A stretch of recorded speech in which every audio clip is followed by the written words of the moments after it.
Turk Official ya. Kali ini gue pengen review sebuah gadget lagi ya. Udah lama banget kita nggak review gadget lagi. Ya kali ini gue pengen review lagi sebuah gadget yang legend ya. Sebenarnya nggak legend banget, karena gadget ini diproduksi tahun 2020 dan sekarang lagi naik banget ya, karena di online shop mulai banyak tersebar di mana-mana. Gak usah berlama-lama, ini aja langsung kita lihat. Tada, ini dia handphone Samsung ya, Samsung Galaxy A41. Jadi sekilas aja buat yang kalian nggak tahu handphone Samsung ini ya. Jadi handphone Samsung ini sebenarnya ada dua tipe ya. Ini yang gue punya adalah tipe Samsung yang edisi Docomo ya. Jadi ini Samsung A41 edisi Docomo. Ini kita review sekilas dari sisi bodinya dulu ya.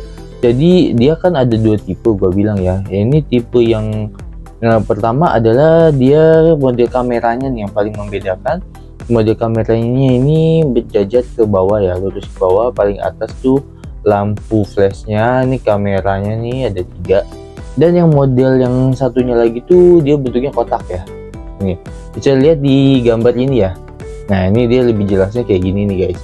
Jadi dia ada dua tipe, ada yang kotak kameranya, ada yang panjang lurus ke bawah. Dan sekilas saja yang kotak itu adalah versi Samsung Galaxy yang global ya, jadi yang lebih menyeluruh. Sedangkan yang panjang ke bawah ini lebih dikenal dengan edisi Docomo yang hanya diproduksi ada di Jepang doang guys. Jadi kalian kalau pengen nyari softcase-nya ini agak susah ya untuk yang tipe ini ya, jadi lebih universal yang global. Oke, gitu aja.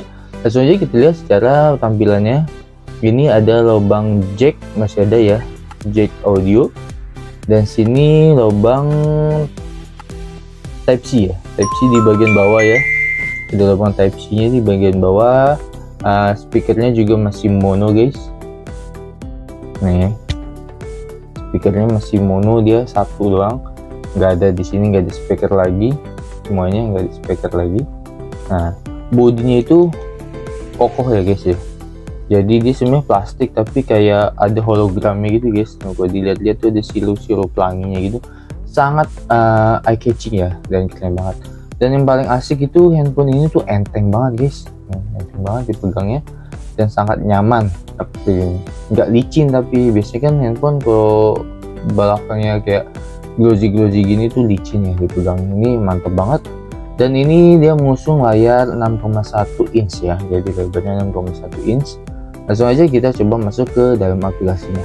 Dan selanjutnya kita mau bahas yang paling awal ini adalah fingerprintnya guys. Jadi gue seneng banget fingerprintnya, itu sangat keren banget ya. Biasanya fingerprint itu kan modelnya tuh masih kelihatan ya kan, ada tekstur yang berbeda di belakang ataupun di samping segala macam. Tapi ini dia fingerprintnya itu keren banget, nyatu dengan layarnya ini guys. Jadi sangat wow, mewah sih menurut gue. Kita lihat sama-sama nih cara memunculkan fingerprintnya. Nah, kita tekan aja nih bagian tengah ini, nanti dia hijau menyala, fingerprint langsung buka. Gila, itu sebuah teknologi yang mantep ya guys ya. Jadi sangat hidden ya fingerprintnya. Langsung aja kita lihat-lihat tampilannya kayak gini guys. Ini gue udah pakai wallpaper ya, cukup jelas dan jernih ya guys ya. FPS nya bagus banget, jernih. Nih udah geser dan sangat lembut banget nih, lembut banget. Oke, dari segi tampilannya sangat lembut sekali. Dan sebagai tambahan ya, untuk posisi jacknya ini nih gue rasa cukup mengganggu kalau kita buat main game ya. Ini jack audionya di sini dan speakernya udah single di sini lah gitu kan. Kalau di depan masih mending. Ya kalau kita main game tuh kita bekep gini, speaker kebekep, jack headset juga bekep gini. Waduh, sayang banget ya. Padahal dua layar kayak gini tuh enak banget buat main game dengan santai. Dan selanjutnya seperti biasa gue sudah install device info HW ya, untuk mengetahui speknya ya, spek singkatnya aja kita ketahui. Jadi gue sih udah dapet sekilas ya dari internet itu bahwa speknya itu untuk kameranya itu 48 megapiksel untuk belakangnya, dan kamera depannya itu sekitar 13 megapiksel. Jadi cukup mantap ya untuk kelas Samsung ya guys. Nanti kita cek aja gimana kualitasnya, apa benar-benar sesuai dengan ukurannya atau kualitas gambarnya kurang oke. Kita lihat aja. Ini langsung kita cek kualitas layarnya maksimal bisa 2400 x 1080 ya pixel. Langsung penyimpanannya 4 GB, RAM-nya internalnya 64 GB ya, masih oke. Ini dia rincian kameranya tuh. Jadi kamera belakangnya itu ada 3 ya. 3 ya. Kamera belakangnya itu ada 3, dan atasnya itu flash. Nih, kamera atas yang paling atas itu ukurannya sekitar 48 megapiksel, bener ya, 48 megapiksel. Kamera nomor 2 nya itu sebesar 8 megapiksel. Jadi kamera nomor 2 itu fungsinya sebagai widescreen ya, jadi biar tampilannya itu bisa lebih jauh gitu ya. Dan resolusi kamera paling bawah itu 5 megapiksel, ini adalah kedalaman dari warnanya. Dan selanjutnya kita lihat kamera depannya nih. Kamera depannya ini gue agak bingung ya, ini kok back juga ya. Cuma secara keseluruhan ini maksudnya mungkin 13 megapiksel nih. Ini sih 12 ya. Sama kayak sesuai di internet itu 13 megapiksel pembagiannya. Ya, speknya sih banyak detailnya ya. Nanti kita cek aja langsung ke TKP ya, karena kita takutnya banyakkan cincong tapi kualitasnya nggak oke. Ini frontnya tuh banyak banget ya, ada 62 megapiksel, ada 41 megapiksel ya. Ini backup 12 megapiksel yang mana. Langsung aja, baterainya sebesar 3410 mAh. Kalau yang kita dapat di internet itu sebesar 3500 mAh. Sensornya lengkap ya, semua bisa, udah bisa sistem AR juga, augmented reality. Aplikasi seperti biasa, ini yang udah gue install. Oke, gitu aja. Gue spek ya, ini tuh kokoh banget ya, jadi ngalirnya juga jernih ya. Langsung aja kita tes fungsi kameranya guys, karena ini kameranya kelihatan tuh mantap banget, 48 megapiksel. Seperti apa kualitasnya, langsung aja kita coba sama-sama ya guys. Ini kita foto suatu objek. Peng, nih gue udah ada objek nih, mainan anak ini cukup colorful ya, mungkin bisa jadi bahan patokan buat ngeliat kecerahan dari hasil jepretannya. Langsung aja kita pencet menu kameranya guys. Twing.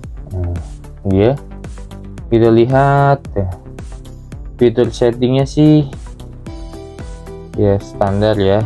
Nah, ini dia kamera belakangnya full HD 1920 kali 1080, tapi sayangnya kalau dibuka tuh nggak ada opsi ini loh, FPS nya itu loh.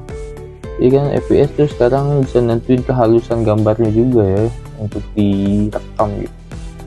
Aduh, kurang sih videonya. Nanti kita lihat aja hasilnya lebih jelas. Langsung aja kita coba jepret aja nih hasil fotonya juga. Kalau kalian mau yang 48 megapiksel, kalian pilih yang 4:3 guys. Ini jepretan fotonya itu 48 megapiksel ya. Sebenarnya kita tes aja, kita jepret. Ping. Nah, hasilnya. Nah, hasilnya ya belakangan ya, kita lihat aja. Ini dia yang 16 kali 9 megapiksel. Ini jepret lagi. Dan untuk menu fitur widescreen itu hanya bisa digunakan di minimum rasio 16:9 ini ya guys. Nih kalian tinggal pencet pohon ini nih, gambar pohon ini, nanti dia bisa jauh bisa dekat. Kita tes aja ya langsung nih, kita tekan pohonnya jauh. Nah tuh dia jauhnya kayak gini guys, lumayan jauh ya, widescreennya keren sih. Ambil lagi fotonya. Ini kita deketin lagi. Mantap ya guys ya, kayak gitu guys. Jadi lumayan sih sisi jauh deketnya. Dan untuk hasil detailnya bisa lihat di layar ini ya guys. Ya selanjutnya kita cek untuk settingan videonya ya guys. Ping. Ini dia videonya juga, tadi kan gue bilang nggak bisa setting fps nya ya, jadi apa adanya aja ya, 30 fps gitu ya, sayang sekali. Padahal sebelumnya gue pakai Sony, pakai Sub Aquos itu memang dia tercatat 30 fps, tapi realitanya kita kalau buka handphonenya itu ada settingan bisa sampai 60 fps, bahkan ada yang sampai 120 fps. Itu sangat-sangat halus banget ya gerakannya, jadi buat ngonten tuh cukup oke ya. Ini kalau di sini tuh kelihatannya sih halusnya. Coba gimana kita lihat hasil rekamannya. Langsung aja kita pakai mode dekat. Ini juga videonya bisa dijauh deketin ya. Wih, mantep. Hit. Wah, berfungsi mantap ya guys. Jadi dia white screen. Langsung kita coba rekam dulu. Goyang-goyang, ya berlambai-lambai tangan. Gimana kita bebayang nggak dia ya guys ya? Bayang nggak? Kalau yang tahu FPS tinggi biasanya bisa membedakan gimana kualitasnya lebih mantap atau ciamik ini. Ting ting ting ting ting. Terus selesai kita cengkling. Nah, nih kita lihat hasilnya seperti ini. Goyang-goyang, ya berlambai-lambai tangan. Gimana kita bebayang nggak dia ya guys ya? Bayang nggak? Kalau yang tahu FPS tinggi biasanya bisa membedakan gimana kualitasnya lebih mantap atau ciamik ya guys. Ting ting ting ting ting. Terus selesai kita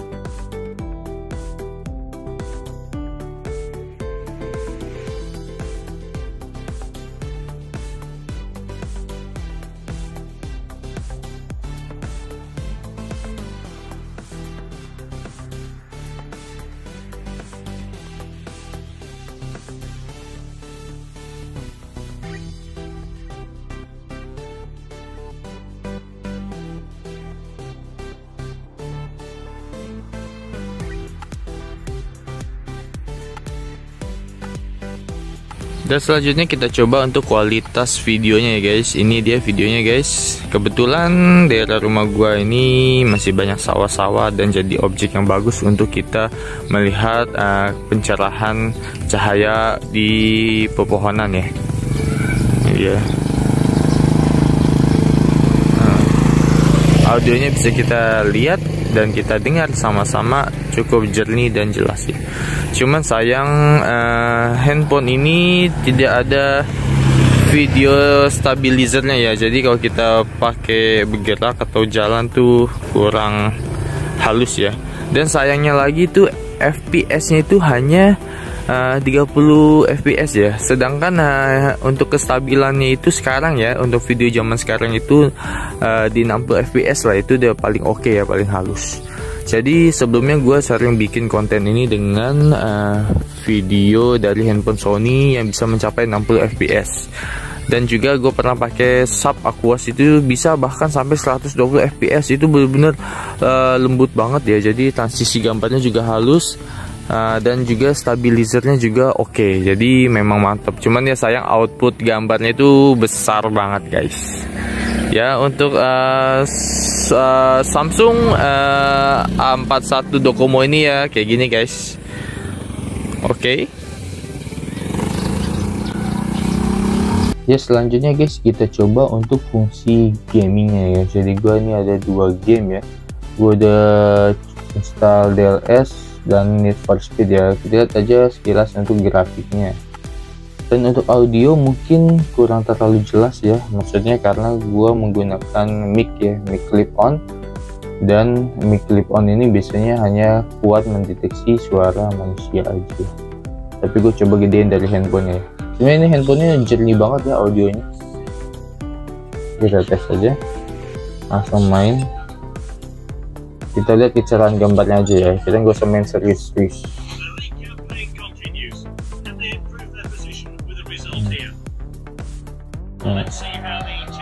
Gambarnya jernih ya, bening. Gue seneng sih layarnya sih, kerapatan layarnya sih oke ya, colorfulnya juga mantep.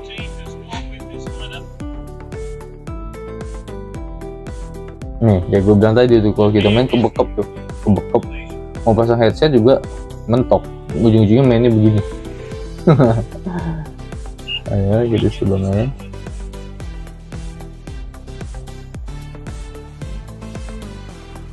Ya grafik tetap oke ya, cukup ya lambat-lambat sedikit aja ya. Ini sih lambat-lambat wajar dari memang gamesnya aja kayak gini. Gambarnya jernih, mantep. Untuk main game sih gue rasa masih cukup aman ya guys ya. Dan satu lagi, handphone ini tuh nggak terlalu cepat panas ya, jadi ya adem ayem aja. Baterainya juga awet. Nah kita biarin aja, lihat aja grafiknya halus ya, gerakannya masih normal sih, nggak susah.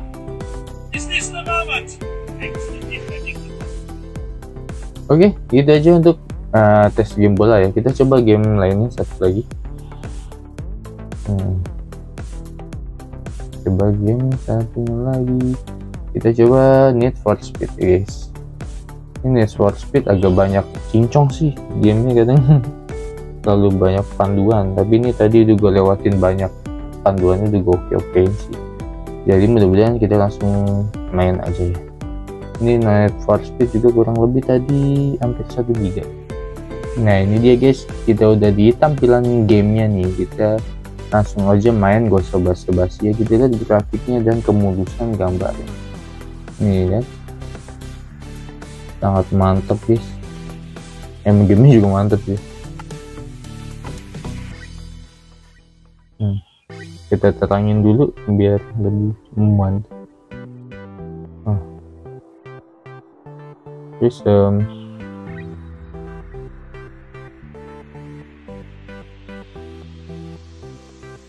udah hard sih, Need for Speed ini grafiknya bagus ya, mirip-mirip aspal, tapi gua aspal terlalu banyak ilmu ya, jadi kayak nggak terlalu realistis. Nah, ini kan kayak berkelas gitu, mobil yang keren-keren juga, sama reflection di bodi mobilnya itu yang gahar abis.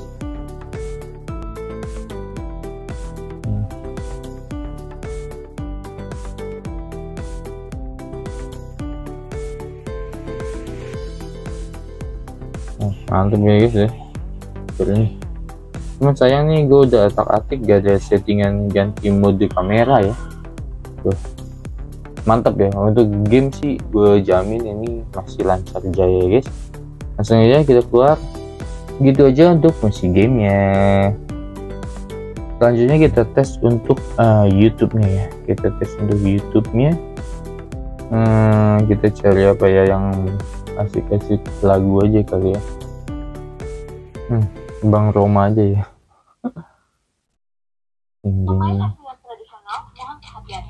Nah, layarnya tuh bisa perhatiin jernih banget guys. Keren, Samsung ya. Untuk layar gue nilai 100. Bang Roma nih. Bang Roma sih memang belum bisa dilihat ini ya, kerapatan pixelnya ya, karena kan ini video dia juga video lama. Nih audionya kalau kurang jernih ya maaf ya, kayak tadi gue bilang ya, karena ini gue perekamnya speakernya tuh udah agak ngadat. Ini dia meskipun cuman satu speakernya ini cukup kenceng dan jernih ya guys.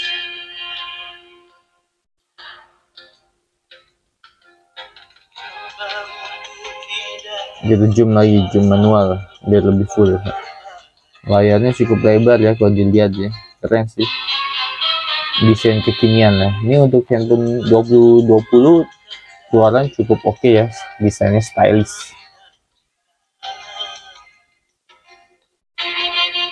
Nah gitu aja untuk YouTube, jelas gak ada masalah ya guys. Dan ini juga OS nya kan OS 10, jadi oke.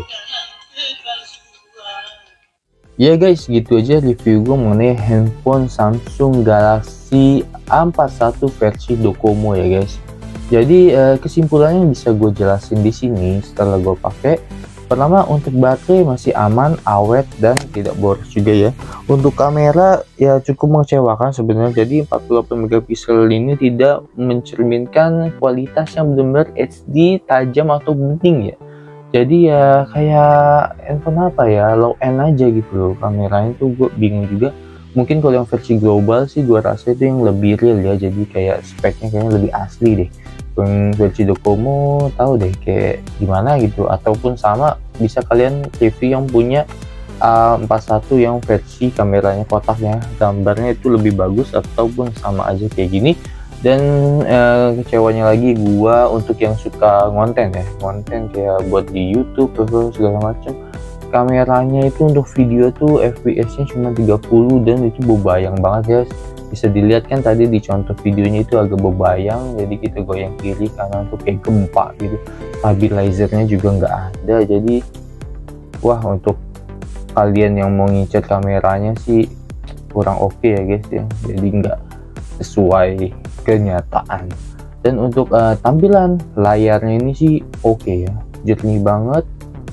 Mode yang kiri kanan tuh kayak poster gitu guys, jadi nggak gelap nggak apa, jernih banget, cukup mantep untuk tampilan layarnya ya. Segi kerapatan pixelnya oke, dan bodinya juga oke. Sama satu nih ya, gue bilang berkali-kali, jacknya ini, jack audionya sama speakernya ini cukup mengganggu untuk fungsi kita main gaming ya. Untuk harga 1,4 jutaan ya, buat yang fungsi-fungsi standar sih ya fun-fun aja ya. Cuman untuk kayak fungsi buat konten YouTube atau segala macam yang lebih ke multimedia sih kurang ya. Untuk game masih aman, cuman ya untuk megang handphonenya agak susah aja.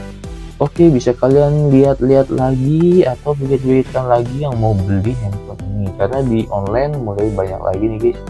Memang karena kondisinya masih bagus banget dan banyak orang melihat merek Samsung itu, jadi pede-pede aja. Oke, gitu aja review gua. Jangan lupa share, like, dan komen supaya channel ini bisa lebih berkembang lagi, karena emang subscribernya masih sedikit banget kan. Gua ya jujur aja agak telat sih mengikuti kemajuan dunia per YouTubean. Oke, jangan lupa share, like, dan komen. Ditunggu video selanjutnya. Bye bye.